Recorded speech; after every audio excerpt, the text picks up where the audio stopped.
Hello and welcome back to these Twitch reveal summaries for Destiny's House of Wolves. Today we're going to be talking about the Twitch reveal for Prison of Elders, which was held on May 6th. And we were joined with Deej as usual, Professor Broman, who is a Twitcher streamer, and Matt Sammons, who is a lead designer for House of Wolves itself, including Prison of Elders.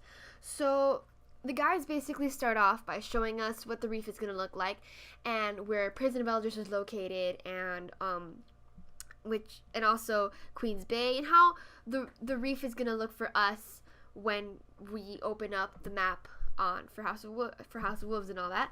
The first thing they talk to us is how you need to complete all House of Wolves story missions and to be able to access Prison of Elders, understandably. And another thing they show us is that Prison of Elders starts at level 28, which is pretty low, and it has matchmaking. Unlike any other raid, it has matchmaking, so it makes it a lot easier to get a group together instead of really struggling to find the right kind of group or finding 6 people that'll work with you and play with you and are down for a raid. Instead, there's matchmaking, and it's only 3 players, guys. No more 6 for the arena. It's only 3 players, so it's pretty much a standard fire team. Along with the Prison of Elders that they showed us, they also introduced to us 5 challenge arenas that apparently rotate every week, and they range from levels 32 to 35, 35 being the hardest, obviously, and 35 is static, meaning it doesn't rotate every week, it stays the same.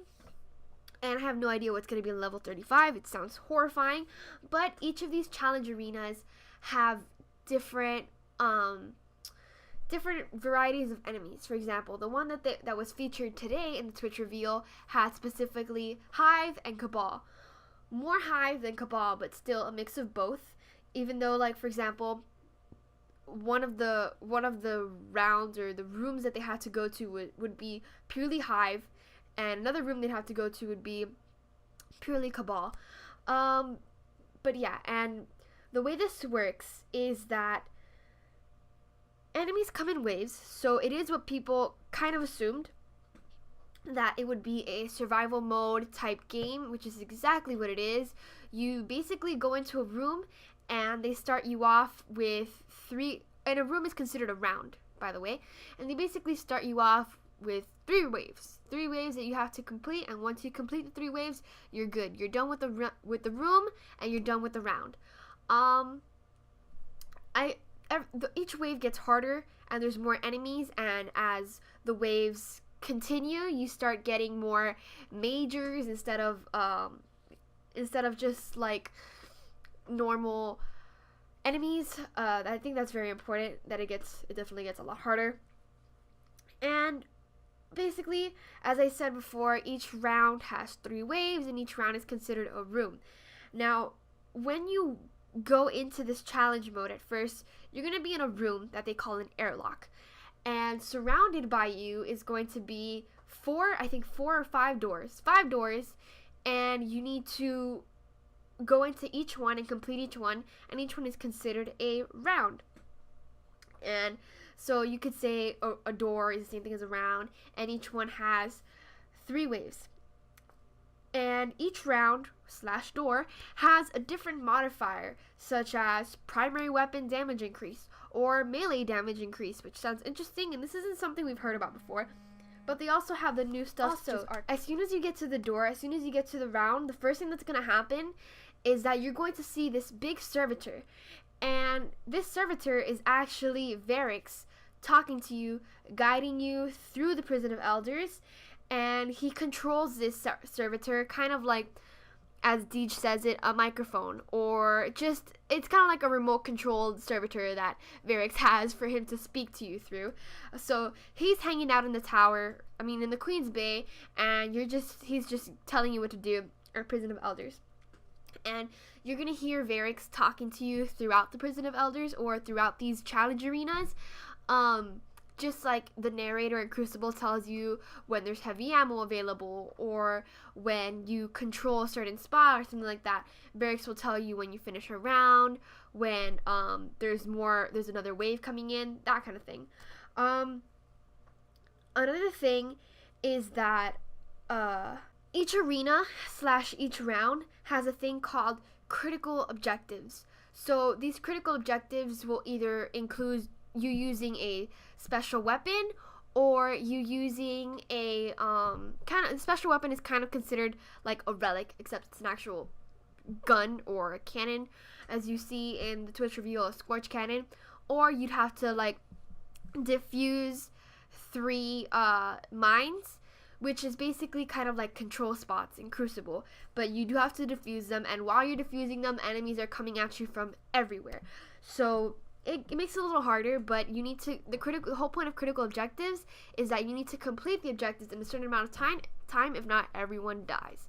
So it's kind of like in Vault of Glass, how you have oracles and you need to kill those, if not you're gonna get marked, or how you become expunged if too many Vex sacrifice themselves to the, what are those things called? The little light things. I do not remember right now. I don't have a brain, but you guys know what I mean.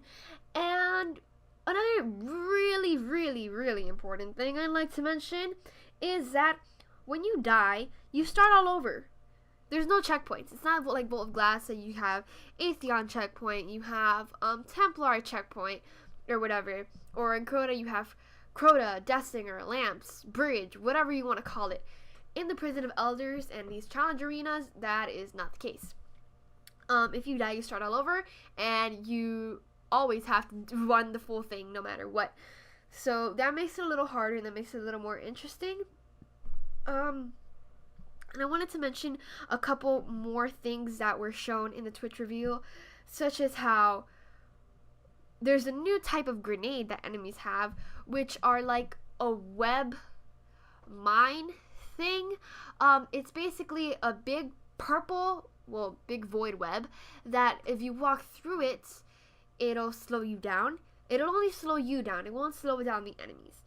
And another little thing they showed in the Twitch reveal is that there's a new type of weapon for us. It's not considered a hand cannon. I don't think it is.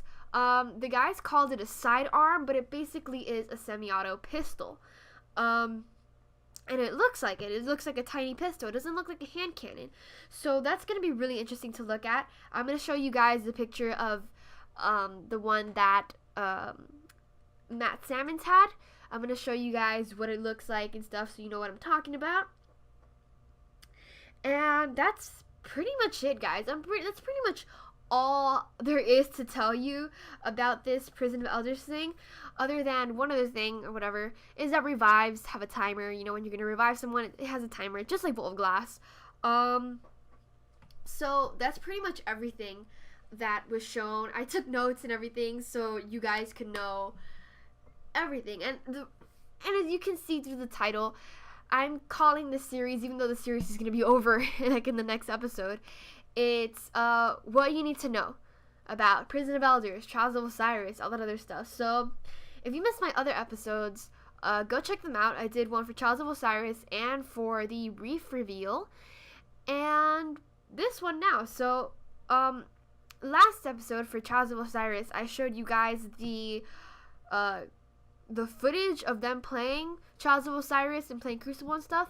But this time around, I'm just going to leave a link in the description of someone that recorded the entire stream. So if you really want to watch the gameplay and how it looks and how hard it really is, because believe me, it looks very, very difficult and very, very intense. If the guys that created it and a guy that's supposed to be really good at Destiny can't complete it in an hour and a half, then that's kind of scary. I don't know where the hope is for us, but yeah, you guys can check it out anyways. I'm gonna leave a link down below in the description. And if you want to know my opinion on Prison of Elders, I'm really, really excited. Really scared at the same time, because I already suck at raids, so I'm gonna suck at Prison of Elders, and I'm just I don't know how long Prison of Elders is going to last, to be honest, because it's not one of those things where I remember Vault of Glass was hard to figure out for me. It was like, it's hard to figure out certain patterns or exactly what you have to do. Same thing for Coda, that's how I felt. But for Prison of Elders, it's a lot more simple in terms of you just go in there and kill everything and survive. That's pretty much it from what I've seen. And yeah, that's the only thing that really worries me, that it's going to be too simple for some people. But, and I don't know how long it's like the thrill of it is going to last, but I'm still really excited because it looks like a ton of fun. It really does. It looks like a ton of fun, and I'm really excited to get into it. I'm really excited to get into House of Wolves in general, just everything. I'm just ready to dive ball in there. So I guess this ends the episode. Thank you guys so much for watching. Please like, comment, and subscribe. I hope this helped you out and understand Prison of Elders and what was said at the Twitch reveal. Thank you guys for watching, and I'll see you guys in the next one.